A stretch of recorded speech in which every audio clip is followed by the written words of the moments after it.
මුවන් පැලැස්ස 1964 වර්ෂයේදී විකාශනය ආරම්භ වූ සියලු දෙනාම ආදරයෙන් වැළඳගත් ගුවන් විදුලි නාට්‍ය ඔබගේ රසවින්දනය සඳහා දෙවන කොටස මෙසේ දිගහැරෙන වගයි. ගුවන් විදුලියට රචනා කරන්නේ කලාශූරී මුදලි නායක සෝමරත්න.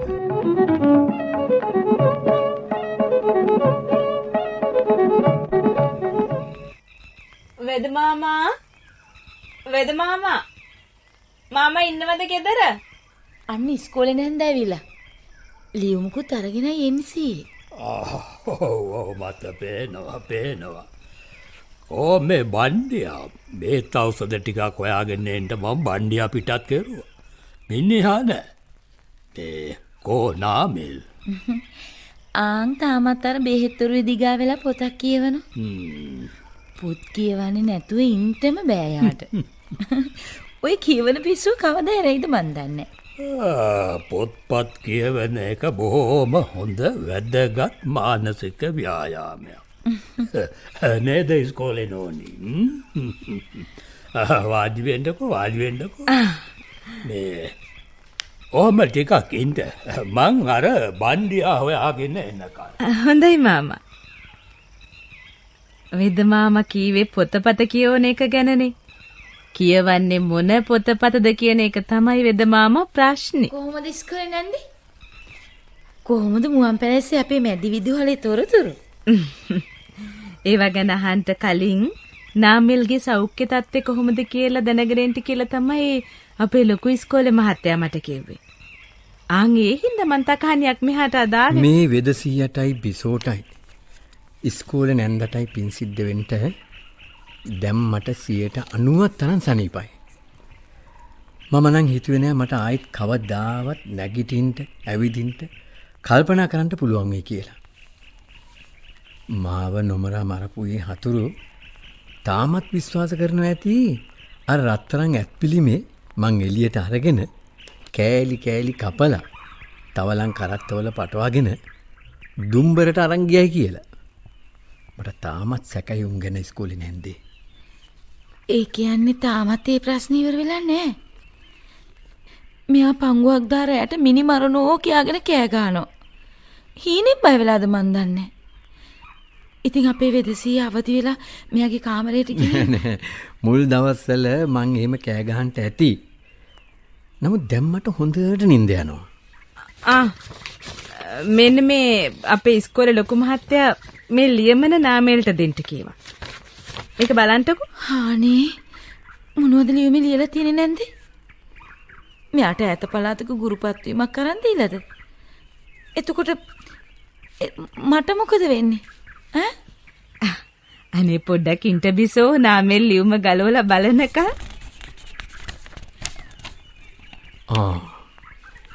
මේ සල්ලි කොල ගොඩකුත් එවලා මට මේ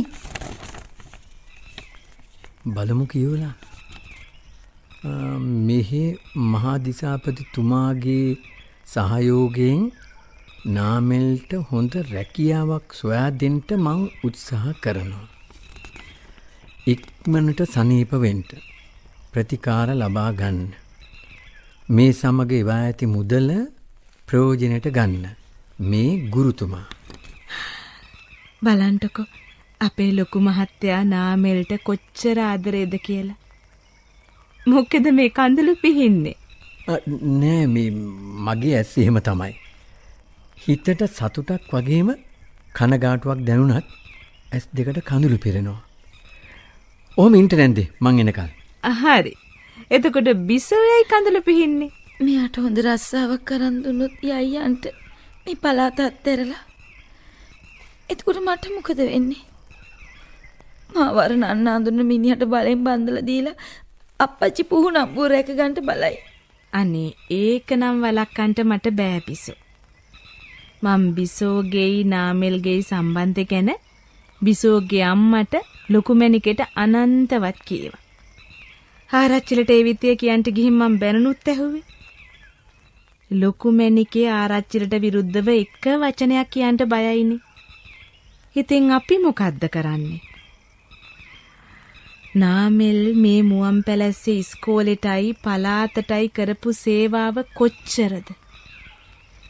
ඒත් ඉතින් අන්තිමට මොකද වුනේ? මගේ අප්පච්චිගේ බූදලේ නැති වෙන තරමට පහලට වැටිලා බංකොලොත් එන්න ඔන්න මෙන්න කියලා ඉන්නකොට තමයි නාමෙල් ඇවිත් එසේරම දියුණු කරලා ඔය දෙන්න අවුරුදු ගානක් තිස්සේ ආදරෙන් ඉන්න වගේ ආරච්චිලා දන්නවනේ. අහුනේ නැද්ද කවදාවත් ඔය හොර රහසේ පෙම්බැඳගෙන ඉන්න හැටි? මොකද නැත්තේ? කීප සැරයක්ම අහුණා. එහෙනම් ඇයි ඉතින් නාමෙල් වස් කෙරුවේ නැත්තේ? අස් කරන්ටම ගියා. නැන්දට මතකද? නාමෙල් මේ පැලැස්ස දියුණු කරන්ට ග්‍රාම සංවර්ධන සමාගමක් පිහිටුවන්ට ගිහින් වෙච්ච වැඩේ. දන්නවනේ ඒ ගැන? ඔව්. ඒ සිද්ධිය අපේ ඉස්කෝලේ ලොකු මහත්තයා අපිට කිව්වා. ඒ මුල් රැස්වීම දවසේ නාමෙල්ට ගහලා කකුලක් කඩලා දාලා මේ සිහි නැතුව වැටිලා ඉන්නකොට මැරිලා කියලා හිතාගෙන රෑ මැද්දේ මැදගෙන ගිහින් කැලේ මැද්දට දැම්මලු. මේ කොටින්ට වලස්සුන්ට ගොදුරු වෙන්න කියලා. මං අහන්නේ ඇයි මේ මිනිස්සුවේ ග්‍රාම සංවර්ධනයට විරුද්ධ වුනේ? මුදියා මාමා බය වුණා මුවන් පැලැස්සට ග්‍රාම සංවර්ධනයේ මගින් සමුපකාර වෙළඳ සැල් පිහිටුවයි කියලා. මුදියා මාමා හොඳටම බය වුණේ කඩසාප්පු වෙයි කියලා. හරි. එතකොට ඇයි බිසෝගේ අප්පච්චි ග්‍රාම සංවර්ධනයට විරුද්ධ වුනේ? ඇයි ඉතින් මුලාදෑනියා සතුටු වෙන්න එපාද අපරාධෙම අඩු වෙයි කියලා? මුදියා මාමා අප්පච්චිට කීවා ග්‍රාම සංවර්ධනේ පටන් ගත්තම ආරච්චිලකමටත් කටු ගහයි කියලා. අප්පච්චි ඉතින් කීයට ගියත් ඒ ආරච්චිල පට්ටම බේරගෙන ගමේ ලොකු මුලාදෑනියා කියන තමුන්ගේ තත්ත්වය තියාගන්න මුදියා මාමට එකතු වුණා. ඒ සේරම අපේ ඉස්කෝලේ ලොකු මහත්තයා දන්නවද? හැබැයි ඉතින් එදා ඒ රැස්වීම කඩාකප්පල් කරන්නට ඇවිත් සෙනගට ගුටි පැට දීලා අතපය කඩාපු සේරෝටම විරුද්ධව මේ නඩුවක් දාන්න ගියාලුනේ. ඔව්. ඒ ග්‍රාම සංවර්ධනේ පටන් ගන්නට කියලා නාමෙල් ඉස්සරහට දැම්මේ කවුද දන්නවද? අපේ ඉස්කෝලේ ලොකු මහත්තයා ඉන්නවනේ. උන්නැහැ කරන්ට ගියේ මේ නොදියුණු මුවන් පැලස දියුණු කරන්ට නේද? ඉතින් එදා රෑ ඒ සෙනගට ගහලා බැනලා එතනින් ගියාම නාමෙල්ගේ කකුලකුත් කඩලා වනමුරුගුන්ට පණ පිටින් කන්ට මහ කැලේ මැදට විසි කරපු මුදියන්සයා කොහොමද බේරුනේ කියන්ටකො මට. එයාට හෙන්ටි ගැන අහන්න එපා නැන්දේ. නෑ පිසෝ. මට තාමත් පුදුමයි මේ නාමෙල් නොමැරි බේරුනේ කොහොමද කියලා. මේක දැනගන්න මට ඕනේ. මේ මුළු දිස්ත්‍රික්කේ සේරම හිතුවේ නාමෙල් මරලා එක්ක කොටි වලස්සු කෑවයි කියලයි. පංගුවක් කීවේ කැලේ හේන් වවන මිනිස්සු අවුලන ගිනි මැලවලට දාලා අලු කරන්ට ඇති කියලයි. ඒ සේරම කරවාපු හතුර තාමත් බිසෝ අඩන්ට වැලපෙන්ට ඇති දවස් ගානම්ම. නැන්දට මං ඇත්තම කියන්න. අපේ නෑමුල් ආදරේ ඉහළටම නැගීගෙන ආපු කාලේ ඒ භයානක සිද්ධිය. හරි. දැන් ඉතින් අඬනවා නම් අපි මේ මාතෘකාව වෙන අතකට හරවමු. වෙත මාමා උන් හිටි ගමන් පාරට ගියේ මොකද? හදිසි ලෙඩෙක්වත් ගේනවද?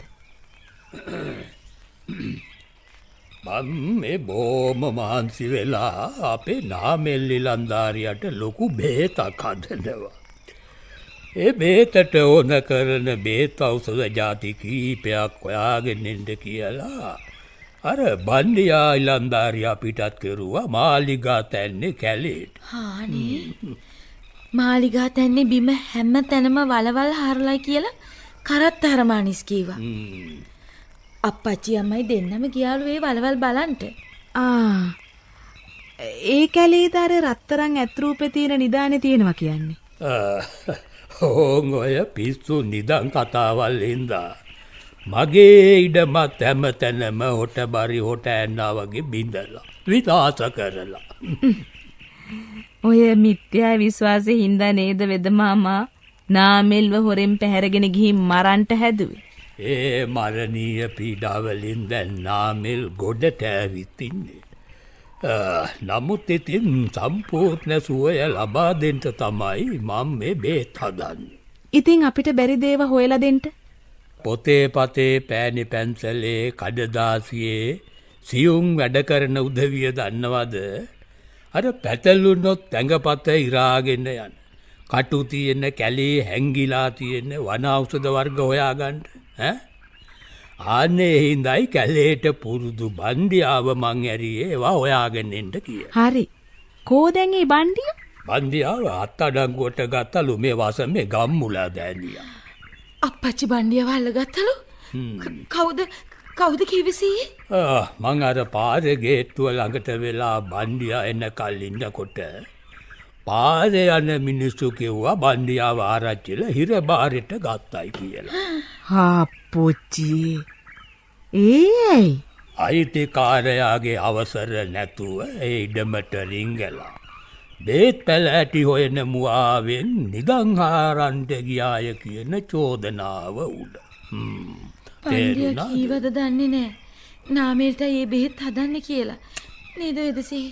ඒ විතරක් නම් කමක් නෑ බිසෝ. නමුත් බන්දියා වගේ මිනිස්සෙකුට තර්ජනය කෙරුවම උඟා ක්‍රාස් එල්ලිවෙන්ට ඇති. ඒ කියන්නේ වෙද මාමා මේ නාමල් මේ ගෙදර නැවතිලා ඉන්නවා කියලා කියන්ටත් ඇතිද? ඔව් ඉස්කෝලේ නෝනි. දැන් මාත් බොරුකාරයෙක් වෙලා ඉවරයි. අනේසී. ආරච්චිල නම් ආව වරද්දලා තේරුම් ගත්තට කමක් නෑ. නමුත් ඉතින් ඒ කොහොමද තේරුම් ගත්තේ? ඉතින් දැන් මාස ගණනාවක් මම මේ ළමයි දෙන්නට නවාතැන් දීලා නතර කරගෙන නාමල්ට ප්‍රතිකාර කෙරුවා. ආරච්චිලට ඒ ගැන එක වචනයක්වත් නොකිය. හැබැයි මිනිහා මාව සැක කෙරුවා කීප සැරේ. මේක වැඩේ ආරච්චිලගේ ලොකු යාළුවා. දන්න තාලේ මේ ගෙදර ඇතුලේ ඉන්නේ කවුද කියලා හොයා බැලුවා. අංජනන් එළියෙන් හනුමා මේගේ හොදිසි කරලා කිව්වලු. වටින්නේ නෑ නේද එහෙම හොයලා බලන්න. වටිනා දෙයක්ද එතකොට නාමල්ව හොරෙන් අරන් ගිහින් නොමර මැරුවේ ඈ? ඉතින් ආරච්චිලගේ ඒ ගජ මිත්‍රයාට බැරි වුණා මගෙන් ඇත්ත නැත්ත දැනගන්න. මේ ගියසුමානේ අර බහුභූතයෙක් ඇවිත් කිව්වා මේ ඉඩමේ ගේ ඇතුලේ හැමතැනම හුනියන් වලදාලා තියෙනවයි කියලා. ඒ තන්ට ඇති මා තොල මොට්ටලෙක් වගේ බය වෙලා ඒ හුනියම කපන්ඩ උන්නැහෙලාව ගේ ඇතුළට ගනිවි කියලා. ඔන්න එනවා. බුද්ධියන්සේ එනවා? නෑ මේ නාමල් එනවා මේ පැත්තේ. වෙද මාමා ටිකක් ගැසුණා බුදියන්සෙනවා කියලා. නේද වෙද මාමා? හැබැයි ඉතින් ඒ ගැසුනේ බය නන් නෙවෙයි. අහිතකර සතෙක් ගෙට එනකොට දැනෙන අප්‍රසන්නතාවයට. සමාවෙන්ට කතාවට බාධා කෙරුවා. නෑ කිසිම සමාවක් නෑ.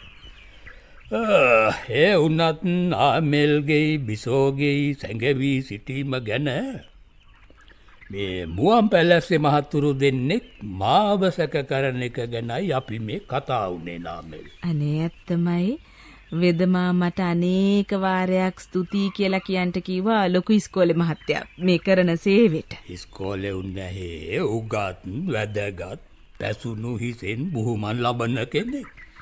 ඒ කියන්නේ කොණ්ඩේ පැහුනම ගරු බුහුමන් කරන්න ඕනි කියන එකද සී? නෑ බිසෝ. පැසුණු හිසෙන් බුහුමන් ලබව් කීවේ ඉසකේ පැහිච්ච අයට ගරු බුහුමන් කරන්නට කියනවා නෙවෙයි. එහෙම නේද වෙසී? නෑනේ. එහෙම නම් ඉතින් අර වත්තේ කානු කපන මේ ආරුමුගන්ගේ ඉසකේ පුළුන් වගේ සුදු වෙලා තියෙන්නේ. මේකනේ වෙද මාමා පැසුණු හිස කියන්නේ බුද්ධියේ මුහුකුරා ගිය විවිධ ශිල්ප ශාස්ත්‍ර වලින් අගතැම් පැමිණි බුද්ධිබතුන්ටනේ. එහෙම නේද වෙද මාමා? කවුද ආවේ? බණ්ඩියාද නැත්නම් මුදියාද? ඔහම ඉන්නවද මම බලාගෙන එනකල්? ඒ මාටි බණ්ඩියාව දැක්කද? බණ්ඩියා? මේ ඒක නෙවෙයි. ලොකු මාත්‍ය මොනවද ලියුමේ ලියලා තියෙන්නේ? පුළුවන් තරම් ඉක්මනට මුවන් පැලැස්සෙන් පිටවෙලා යන්න කියලා ලියලා තියෙන්නේ. බොරු? අපේ ඉස්කෝලේ ලොකු මහත්තයා එහෙමත් ලියයිද? එච්චරද ලියලා තියෙන්නේ? නෑ. තවර දිගාමනුල්ලේ මනමාලයයි මුදියන්සේගේ පුත්‍ර මනමාලයයි දෙන්නෙක් බිසෝව කරකාර බැඳගන්ට බලා ඉඳිද්දි නාමෙල්ට මොකද වෙන්නේ කියලාත් අහනවා. බොරුනේ නාමෙල් ඔය කියන්නේ. එක්කෙනෙකුගේ ඇස්වලට කඳුළු පිරෙනවා වගේ නම් මට පේනවා. මෙයා හැමදාම මගේ ඇස්වලට කඳුළු පිරෙන කතාමයි කියන්නේ නැන්ද? සතුටු කඳුළුද වේදනා කඳුළුද? වේදනාව දෙන කඳුළු තමයි මට නම් හැමදාම ගලන්නේ. ඉතින් බිසෝ සතුටු කඳුළු පිරෙන්ට තමයි අපේ ලොකු මහත්තයා නාමෙල්ට වෙන රස්සාවක් හොයලා දෙන්න යන්නේ. එතකොට ඔය දෙන්නට හැමදාම සන්තෝෂෙන් ජීවත් වෙන්න පුළුවන් නේද නාමෙල්? හරි. නාමෙල් කැමතිද බිසෝවත් අරන් ඈතකට යන්න? එකවරට 10 වාරයක් කැමති නැන්දේ. ඒත් බිසෝ කැමති නෑ අම්මයි අප්පච්චි දාලා පිට වෙලා යන්න. ඔන්න ඔතන තමයි තියෙන තහංචි බාධකය. බිසෝ නාමෙල්ට වෙන පළාතක හොඳ රස්සාවක් ලැබුණොත් එහෙම බිසෝ කැමති නැද්ද මේ මුවන් පැලස අතහැරලා යන්න? මුවන් පැලස අතහැරලම යන්න නෙවෙයි අමාරු නැන්ද? මයි අම්මයි අප්පච්චි.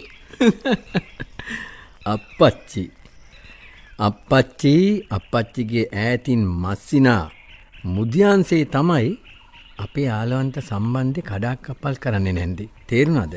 එතකොට බිසෝගේ අම්මා උන් දැන් ගෙදර එක්කෙනාට පණ බයෙන් ජීවත් වෙන්නේ. නැත්තම් ඒ අම්මා අපි දෙන්නගේ සම්බන්ධයට කැමතියි කියලා මට හිතෙන්නේ. අනේ සම්පූර්ණ ඇත්ත නාමෙල්. බිසෝගේ අම්මා බයයි ආරච්චිලට විරුද්ධව වචනයක්වත් කියන්න. හැබැයි මේ ප්‍රශ්නේදී අනිත් පැත්තේ ඉන්නේ මුදියන්සේ මහමුදලාලි. නමෙන් විතරක් මහමුදලාලි. එයාගේ පුතා සිරිමල් නමෙන් විතරක් කෝටිපතියෙක්ලු. හැබැයි ඉන්නේ අතනට මෙතනට ණය වෙවි. තේරුණාද? ඔයා කොහොමද ඒව දන්නේ? ඔයා හොයලා බැලුවද සිරිමල්ගේ බිස්නස් ගැන? බිසෝ නාමෙල් වෙද මාමා එනවා. බන්ලයා හිරමුසු මුල් හාරන්ඩ මගේම ඉඩම ඉන්දැද්දී මේ බිසෝගේ අප්පච්චි මිනිහා හිරබාරට ගත්තා කියලා මේ මාටින් කරත්තකාරයා කිව්වා. හානේ බණ්ඩිය දැන් කියලා ඇති නාමෙලුයිමයි මේ වෙද ගෙදර කාමරයක එකට ඉන්නවයි කියලා. ඊටත් වඩා දේවල් ගැන හරවුසල මේ රාජකාරි පොත හෙලියා ගන්නටත් ඇති බාගද. දැන් අප්පච්චි කොයි වෙලාවක හරි මෙහාට එයි අපේ හොර මැරල්ලන්ට. අපි ඉතින් හොර මැර වැඩ කෙරුවේ නෑනව බිසෝ. ඒකනේ කරපු එකම දේ මේ දෙන්නව මේ ගෙදර නතර කරගෙන හිටියේ ඒක විතරනේ.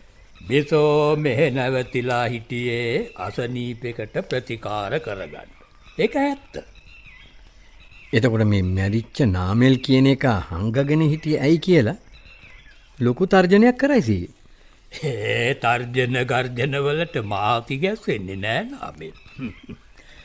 ආරච්චිලට කේන්තියෙන්නේ අර දිගා මඩුල්ල ඉලන්දාරියා බිසුව බලන්ට මේ මුවන් පැලසට ආවමයි ඕන්න. මෙහෙමයි. ඊට කලින් ඉස්කෝලේ ලොකු මහත්තයා හොඳ රස්සාවක් හොයා දුන්නොත් ওই දෙන්නම යන්න. එතන ප්‍රශ්නේ වෙලා තියෙන්නේ බිසෝට අම්මව දාලා යන්න බැරි කමනේ. මට නම් හිතෙන්නේ එහෙමයි.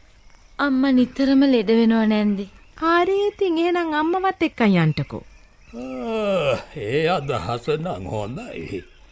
හැබැයි එදාට තමයි ආරච්චිල ලොකුම කස්තිරමයි. ලොකුම අඩව්වයි නටලා මේ පැලැස දෙවනත් කරන්න. මේක එහෙම ලේසියෙන් විසඳන්ට පුළුවන් ප්‍රශ්නයක් නෙවෙයි නෝනී. ඇවෙද මාමා. මාමටවත් බැරි නම් මේකට හොඳ උපදේශයක් දෙන්න වෙන කවුද මෙහෙ ඉන්නේ එකට? මේ බිසෝගේ නාමෙල්ගේ සම්බන්ධෙට දැන් කොච්චර කල්ද ළමයිනේ? අවුරුදු 16ක්. ඒ අවුරුදු 16ම ඉඳ හිටලා මාත් මේ දෙන්නගේ සම්බන්ධය ගැන ආරච්චිලටයි ලොකුටයි ඉඟි බහෙන් කිව්වා. ලොකු නම් මඩේ හිටවපු ඉන්නක් වාගේ එක වෙලාවකට මෙහාට අනිත් වෙලාවට ආරච්චිලගේ පැත්තට දැම්මුණා. ඒත් ආරච්චිල නේද? නනමන්තිීච බිද්ධති. ඒ කියන්නේ නැමුණෙම නැද්ද? මොන්න වේලිච්ච දරලීයක් නමන්ත පුළුවන්ද? සමහර උදවිය වේලිච්ච දරලී වගේ නමන්ට බෑ. බලෙන් නමන්ත ගියොත් මොකද වෙන්නේ? ඇයිස්කොල නෝනි? බින්දෙනවා. එහෙම නැත්නම් ඉතින් කැඩෙනවනේ මාමා. ඒ කියන්නේ අපච්චිට අර heart attack එක හැදිලා මැරෙයිද මං හින්දා? ඔන්න එක හේතුවක්. අනික් හේතුව මෙයාගේ අම්මා. ඒ අම්මා අපට බොහෝම කරුණාවයි. නමුත් ආවාහ විවාහ ප්‍රශ්නේ ගැන එක වචනයක්වත් කියන්නේ නැහැ. අපච්චි ඒ මං කොච්චර කාලයක් උත්සාහ කෙරුවද අඩුතරමින් අම්මගෙන්වත් කැමැත්ත අහගන්න. එක වෙලාවකට කැමති වගේ පෙන්නනවා. ඒත් එක්කම ආරච්චිල මතක් වුණාම අනිත් පැත්ත ගහනවා. ඒකනේ බැරි. එක අතකට බිසෝගේ අම්මා නම්ම ගන්ට බැරි නෑ. අර ඇතින් පේන විශාල ලකේ ගල ගල් පල්වතේ මහානුභාව සම්පන්න දෙවියෙක් වැඩවාසය කරනවා කියලා විශ්වාස කරන ලොකුව බාගදා මේ පැත්තට නැමේ. නෑ මං අහන්නේ මේ එතකොට ආරච්චිලව නම්ම ගන්න ක්‍රමයක් නැද්ද? පංගුවක් උදවිය කොච්චර හොඳ කළත් ඒ හොඳ වැඩ දියුණු වැඩ සාරවත් වැඩ යහපත් වැඩ කරන කෙනෙකුගේ පැත්තට නම්මන්ට බෑ. බලෙන් නමන්ට ගියොත් මොකද වෙන්නේ නාමල්? කැඩිලා බිඳිලා සුන් වෙලා ගියත් කොහොමටවත් නමන්ට බෑ. එපා එපා ගැන කියන්න. නෑ කියන්ටකෝ. අපේ ඉස්කෝලේ ලොකු මහත්තයක් බලන් ඉන්නවා මේ දෙන්නගේ ඉරණම විසඳනවද නැද්ද කියලා. නාමල් ගැන කියනකොට ආරච්චිලේ ප්‍රශ්නේ මගාරින්ට වෙන මොනවා හරි ගෙනාව. අන්තිමේ මටත් ටිකක් තරහ ඇවිත් මං කෙලින්ම ඇහුවා. නාමල් බොම හොඳ ඉලන්දාරියෙක් නිසා නාමල්ගේ බිසෝගේ අතරේ ආලවන්තකමක් තියෙන නිසා නාමල් හොඳ බෑන කෙනෙක් කරගන්න පුළුවන් නේද කියලා. එහෙම කීවා විතරයි අපේ ආරච්චිලට යස්සාවේශ වෙලා මට කෑ ගැහුවනේ. පිහිය රත්තරන් කියලා ඒකෙන් ඇන ගන්ටද කියන්නේ කියලා. නෙදායින් පස්සේ ආරච්චිල මට කැමති නෑ. පිහිය රත්තරන් කියලා ඇනගන්නවයි කිව්වේ? මේ නාමල් කොච්චර හොඳ වුණත් පවුලට ඇඳගන්ට කැමති නැතෙයි කියන එකනේ කිව්වේ. එතකොට අර දිගා මඩුල්ලේ නන්නා අඳුරන මිනිහෙක් ඇඳගන්ට යන්නේ කැමැත්තෙන්ද? නාමල් කොකොහෙද ඔය යන්නේ? නාමල් මාව ඇඳගන්ට කැමති පවුලක් හොයන්ට යනවා සීයේ. මං යනවා. එහෙම යන්න මං ඉඩ දෙන්නේ නෑ. මාත් වෙනවා යන දිහාටම. යම් මාත් වෙනවා. ඉවසන්ට ළමයිනේ ඉවසන්ට. ඉක්මන් වෙන්න එපා. ඔව්. ඉක්මන් කොටයි. මෙන්න මෙහාට ආවනම් දෙන්නම. මෙහාට. ආලෝම.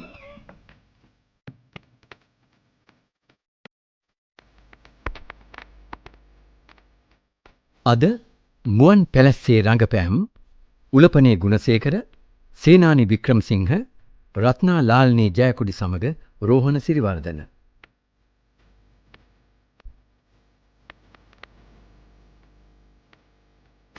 නාද ශික්ෂණය ජයන්ත චන්ද්‍රලාල්.